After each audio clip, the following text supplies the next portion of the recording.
Welcome back. Today, we're launching into our fourth major phase, crossing the boundary from relativity directly into the mysterious, microscopic domain of quantum physics. In our previous chapters, we analyzed how James Clerk Maxwell's magnificent field mathematics established that light is a continuous electromagnetic wave rippling through space.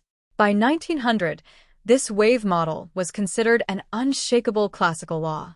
However, in 1905, historically known as his miracle year, a young Albert Einstein published a revolutionary paper that introduced a stunning conceptual plot twist.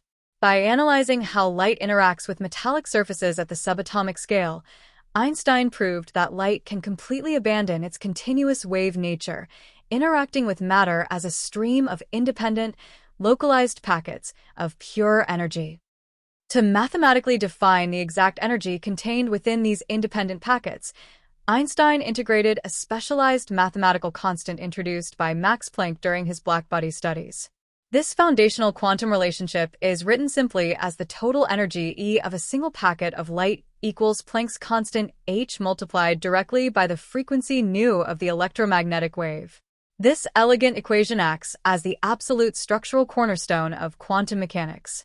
It declares that light energy is never a continuous, infinitely divisible fluid. Instead, light is permanently quantized, meaning it travels and interacts exclusively in discrete, indivisible units that the scientific community would officially name photons, shifting our view of reality. Einstein's quantized model was engineered to solve a persistent experimental riddle known as the photoelectric effect, which completely baffled classical physicists. Scientists noticed that if you shone a blindingly bright, high-intensity red light onto a piece of metal, absolutely nothing happened. The electrons remained completely locked within the atomic grid. Conversely, if you shone an incredibly dim, low-intensity beam of ultraviolet light on that same metal, electrons were instantly ejected from the surface. Under the classical continuous wave model, this behavior was entirely impossible.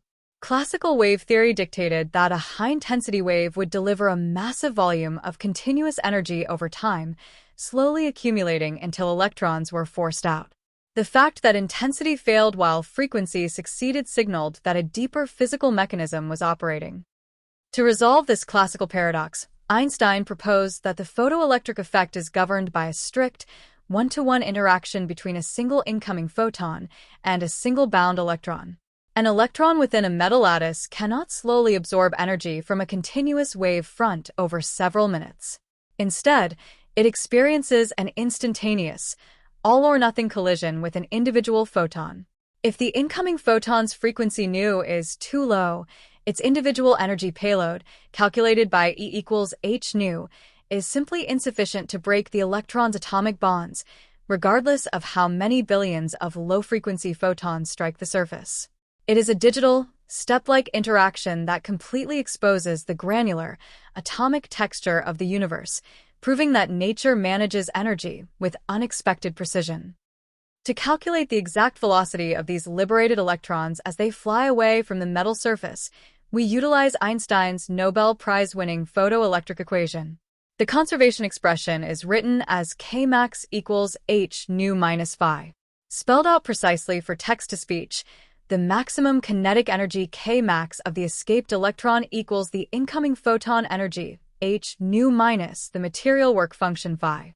In this algebraic relationship, the Greek letter phi represents the work function, a fixed constant that defines the minimum energy required to detach an electron from a specific metal. Any energy left over after overcoming this work function barrier is instantly converted into pure kinetic energy, dictating the final velocity of the escaping subatomic particle.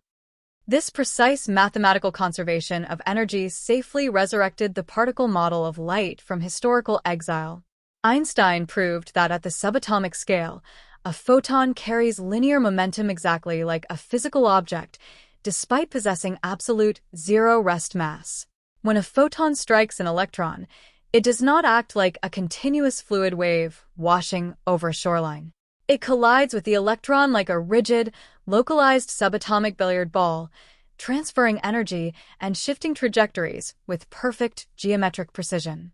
This monumental discovery did not erase James Clerk Maxwell's field equations or prove that the wave model was an error. Rather, it demonstrated that light possesses an extraordinary dual identity that classical calculus could never fully encompass.